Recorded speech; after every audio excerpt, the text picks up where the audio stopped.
नमस्कार विद्यार्थी मित्रांनो, DRT लेक्चर्सच्या यूट्यूब चॅनलमध्ये आपल्या सर्वांचे हार्दिक स्वागत आहे. पाठीमागच्या लेक्चरला आपण महाराष्ट्रातील जी नदी प्रणाली आहे त्या नदी प्रणालीविषयी माहिती बघितलेली होती. याच्यामध्ये आपण महाराष्ट्रातील ज्या प्रमुख नद्या आहेत त्या प्रमुख नद्या, त्यांची उपनदी यांची थोडक्यात माहिती बघितलेली होती. याच्यामध्ये आपण महाराष्ट्रातील जी असणारी सर्वात मोठी नदी आणि भारतातील दुसऱ्या क्रमांकाची मोठी नदी गोदावरी नदी हिची माहिती बघितलेली होती.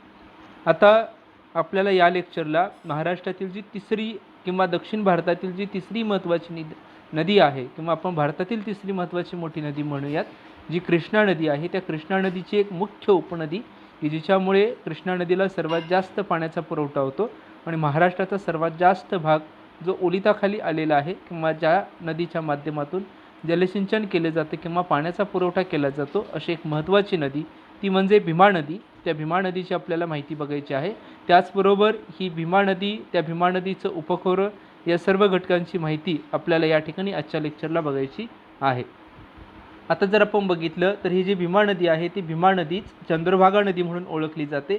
ती आपल्या महाराष्ट्राचं आराध्य दैवत किंवा आपण त्याला वारकऱ्यांचं आराध्य म्हणतो की पंढरपूरचा विठ्ठल, त्या पंढरपुराच्या शेजारून जी नदी वाहते ती नदी भीमा नदी, तिला आपण चंद्रभागा म्हणून ओळखतो.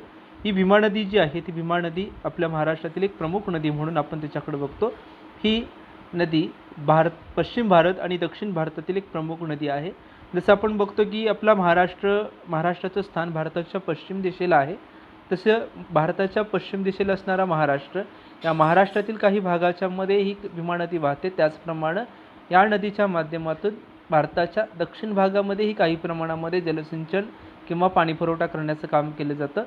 ही जी नदी आहे ही नदी कृष्णा नदीत प्रवेश करण्यापूर्वी महाराष्ट्र, कर्नाटक आणि तेलंगणा या 3 राज्यांच्यामधून ही नदी वाहते. या 3 राज्यांच्यामधून वाहत असताना ही नदी वाहत जाऊन बंगालच्या उपसागराला मिळते. आता या नदीची उगमापासून ते बंगालच्या उपसागरापर्यंत मिळेपर्यंत याची लांबी जवळपास 861 किलोमीटर एवढी आहे, म्हणजे जवळपास 335 मैल एवढी याची लांबी आहे. आता ही जी नदी आपण बघितली तर या नदीचा जो प्रवाह मार्ग आहे किंवा याचा वाहण्याची दिशा जर आपण बघितली तर ही दक्षिण पूर्व दिशेमध्ये वाहते. आता आपल्याला आजच्या लेक्चरला या भीमा नदीबद्दलच माहिती बघायची आहे. मग याच्यामध्ये भीमा नदीचा उगम कुठे झाला, त्याच्या उपनद्या कोणत्या, त्याच्यावरती असणारी धरणं कोणती आहेत, धार्मिक स्थळं कोणती आहेत, प्रवाह मार्ग कसा आहे, या सर्व घटकांची आपल्याला सविस्तर माहिती बघायची आहे की जेणेकरून आपल्याला या घटकाच्या संदर्भामध्ये किंवा भीमा नदीच्या संदर्भामध्ये जर कोणताही एखादा वेगळ्या स्वरूपाचा किंवा कसाही प्रश्न आला तर त्याचं आपल्याला सहजरीतीने उत्तर देता येईल. त्याचबरोबर आपल्याला या लेक्चरच्या माध्यमातून भीमा नदीचं ऐतिहासिक आणि भौगोलिक महत्त्व कशा प्रकारचं आहे, त्या नदीची वैशिष्ट्य कोणती आहेत ती आपल्याला बघायची आहे. गोदावरी नदीच्या खालोखाल महाराष्ट्रामध्ये कृष्णा नदीचं खोरं आहे आणि या कृष्णा नदीचे मुख्य उपनदी म्हणून आपण भीमा नदीकडे बघतो. आता या भीमा नदीने आपल्या महाराष्ट्राचा बराचसाच भाग व्यापलेला आहे. तसंच भीमा नदी कृष्णेला महाराष्ट्राच्या सरहद्दीबाहेर मिळत असल्याने भीमा नदीचा स्वतंत्रपणे विचार केला जातो. आता ही जी भीमा नदी आहे त्या भीमा नदीचा उगम आपल्या महाराष्ट्रातील एक महत्त्वाचा जिल्हा किंवा सांस्कृतिक राजधानी म्हणून ज्याच्याकडे बघितलं जातं तो पुणे जिल्हा. त्या पुणे जिल्ह्यातील भीमाशंकर या थंड हवेच्या ठिकाणी या भीमा नदीचा उगम होतो आणि भीमा नदीचा त्या ठिकाणी उगम झाल्यानंतर ती पुढे आग्नेय दिशेला वाहू लागते. चला तर आपल्याला या ठिकाणी या नदीची सविस्तर माहिती बघायची आहे. आता जर आपण या भीमा नदीच्या खोऱ्याचा विचार करायला गेलो तर आपल्या महाराष्ट्रात असणारी एक मोठी सह्याद्रीची पर्वतरांग आणि या सह्याद्रीच्या पर्वतरांगेच्या असणाऱ्या इतर उपरांगा ज्या आहेत त्याच्यामध्ये सातपुडा पर्वतरांग आहे, हरिश्चंद्र बालाघाट आहे, त्याचबरोबर महादेव डोंगर रांगा आहेत, त्याचबरोबर अजिंठाच्या डोंगर रांगा आहेत. या ज्या डोंगर रांगा आहेत त्या डोंगर रांगांच्या मधील उत्तरेला असणारी हरिश्चंद्र बालाघाट डोंगररांग आणि दक्षिणेला असणारी शंभू महादेव डोंगररांग या 2 डोंगररांगांच्या मधल्या प्रदेशामध्ये या भीमा नदीचा उगम होतो आणि त्या ठिकाणी तिचं खोरं आहे. म्हणजे जर आपण बघितलं तर ही सह्याद्रीची पर्वतरांग, या सह्याद्रीच्या पर्वतरांगेमध्ये इकडे असणारी महादेव डोंगररांग, इकडे असणारी हरिश्चंद्र बालाघाट डोंगररांग, या हरिश्चंद्र बालाघाट डोंगररांगेच्या उत्तरेला असणारी गोदावरी नदी आणि या हरिश्चंद्र बालाघाट डोंगररांग आणि इथे असणारी शंभू महादेव डोंगररांग यांच्यामध्ये असणारे भीमा नदीचं खोरं आहे. त्यामुळे खूप मोठ्या प्रमाणामध्ये या भीमा नदीचं खोरं विस्तारलेलं आपल्याला पाहायला मिळतं.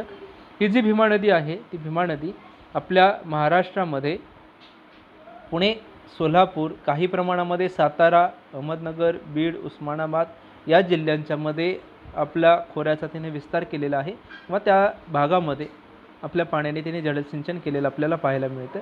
आता आपल्याला भीमा नदीचं क्षेत्र आणि त्याची लांबी बघायची आहे.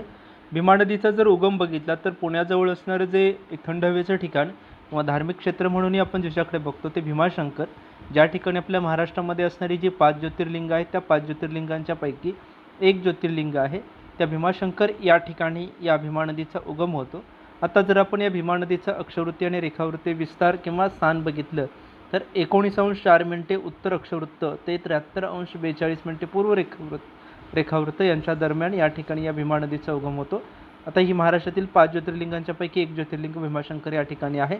जर आपण दुसरं स्थान बघायला गेलं तर आपल्या महाराष्ट्रातील एक थंड हवेचं ठिकाण किंवा पर्यटनाच्या दृष्टिकोनातून महत्त्वाचं असणारं खंडाळा हे जे ठिकाण आहे त्या खंडाळ्याच्या उत्तरेला 40 किलोमीटर अंतरावरती या भीमा नदीचं उगमस्थान आहे.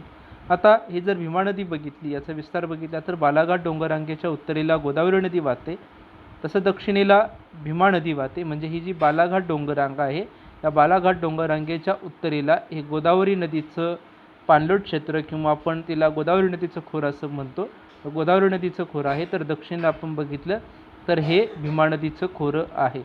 या ठिकाणी आपण बघितले तर ही नदी भीमा नदीच्या आग्नेयेस 451 किलोमीटर अंतरावरती वाहत जाते आणि कर्नाटकातील असणारं हे जे कुरुगोड्डी ठिकाण आहे या ठिकाणी ती या कृष्णा नदीला मिळते आणि या ठिकाणी या कृष्णा आणि भीमा या दोन नद्यांचा संगम होतो.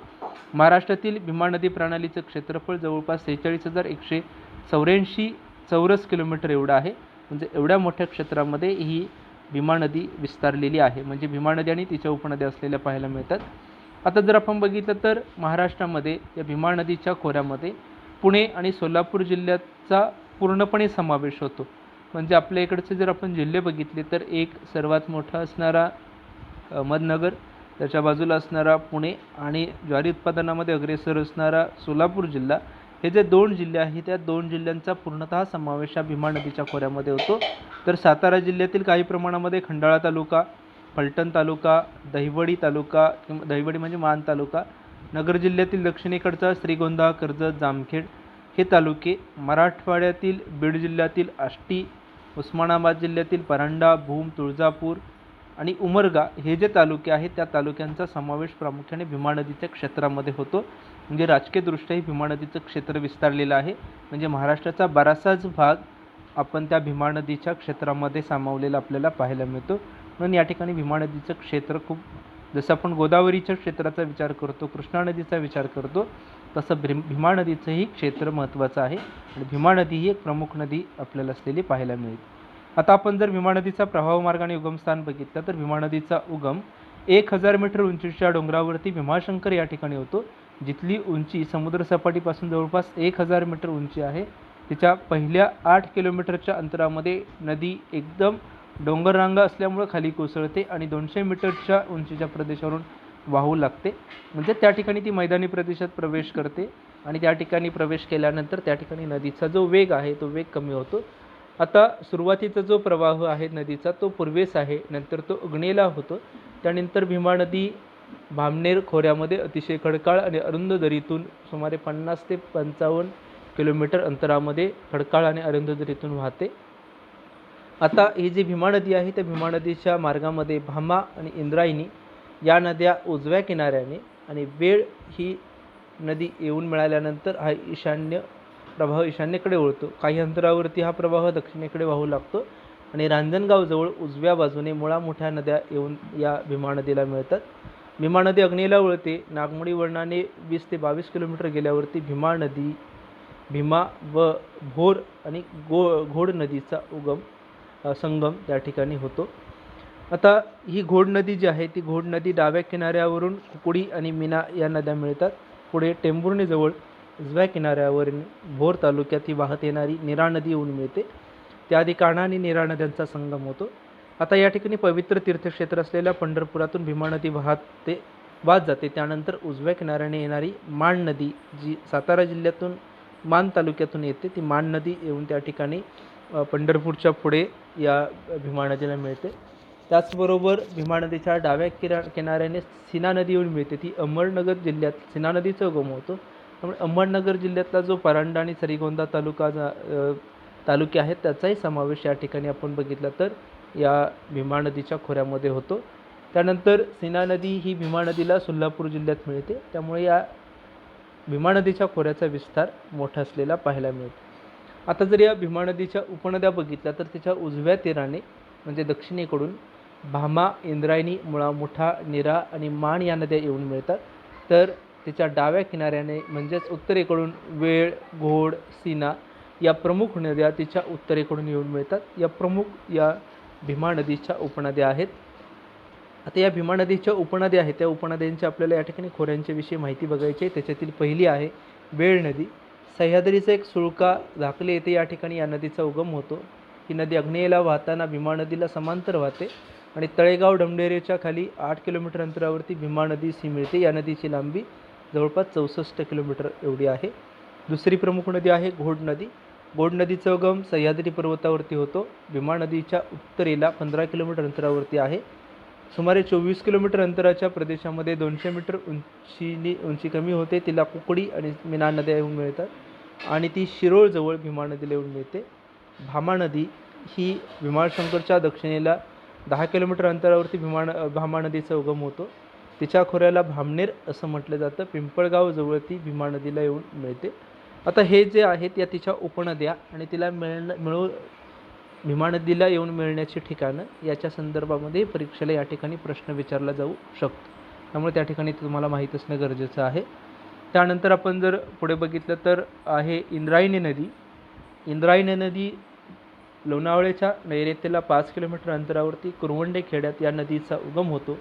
नंतर ती पूर्वेला वाहत जाते आणि डाव्या किनाऱ्याने ती आंध्र नदीला मिळते. नंतर इंद्रायणी, देहू, आळंदी या संतभूमीतून वाहत जाते. नंतर ती भीमा व इंद्रायणी नदीचा उगम होतो. अशी ही इंद्रायणी नदी आहे. त्यानंतर मुळा मुठा बोरघाटाच्या दक्षिणेला मुळा नदीचा उगम होतो. त्यानंतर ती पौड गावाजवळून वाहते, पूर्वेला वळते. तिच्या मार्गात पवना, त्यानंतर पुढे उजव्या किनाऱ्याने मुठा येऊन मिळते.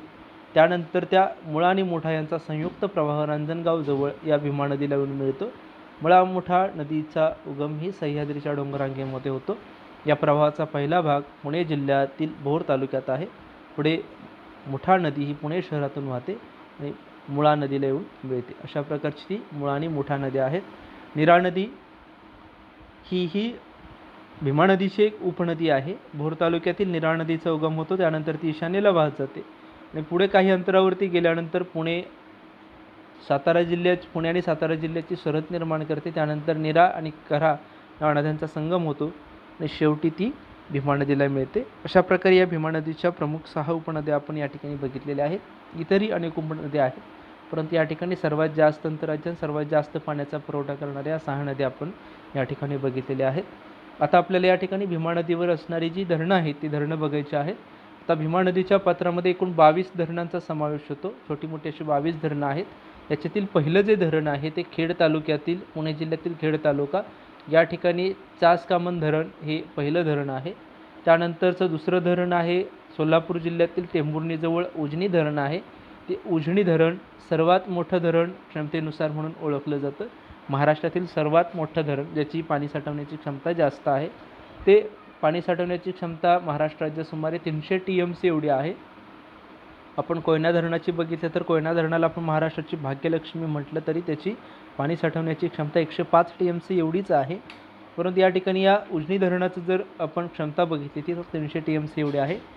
महाराष्ट्र आणि कर्नाटक राज्यातील उजनी धरणाच्या मुख्य प्रवाहातून भीमा नदीच्या जवळपास बॅरेजेस कृष्णा पाणी विवाद न्यायाधिकरण वाटपापेक्षा नदीत उपलब्ध असलेल्या पाण्याचा उपयोग करण्यासाठी बांधण्यात आलेला आहे. आता या भीमा नदीवरती असणारी इतर काही प्रमुख धरणं आहेत. टाटा पॉवरद्वारे भिरा जलविद्युत प्रकल्प हा 300 मेगावॅट ऊर्जेचा आहे. 150 मेगावॅट पंप स्टोरेज मुळशी धरण, भुशी धरण, भिरा धरण, वाळवण धरण, ठोकरवाडी धरण आणि शिरवत धरणातील पाण्याच्या साहाय्याने ऊर्जा तयार करण्यात उभारला गेलेला आहे. टाटा पॉवरद्वारे खोपोली हायड्रो 72 मेगावॅटचा प्रकल्प आहे. त्याचबरोबर बिहुपरी हायड्रो 78 मेगावॅटचा प्रकल्प आहे टाटा पॉवरचा. उजनी धरणामध्ये 12 मेगावॅट पंप स्टोरेजद्वारे विद्युत निर्मिती केली जाते. भाटकर धरणामध्ये 16 मेगावॅटची आहे. पवना धरणामध्ये 10 मेगावॅटची आहे. खडकवासलामध्ये 8 मेगावॅट, वीर धरणामध्ये 9 मेगावॅटद्वारे विद्युत निर्मिती केली जाते. आता या ठिकाणी जर आपण बघितलं तर भीमा नदीवरतीच्या काठावरती असणारी प्रमुख आपल्याला धार्मिक स्थळ बघायचे आहे. याच्यामध्ये 12 ज्योतिर्लिंगांच्या पैकी एक ज्योतिर्लिंग असणारं एक प्रमुख ठिकाण भीमा नदीच्या उगमाच्या ठिकाणी आहे. त्याचबरोबर सिद्धटेक अष्टविनायकातील एक विनायक सिद्धटेक याचं सिद्धिविनायकाचं मंदिर आहे.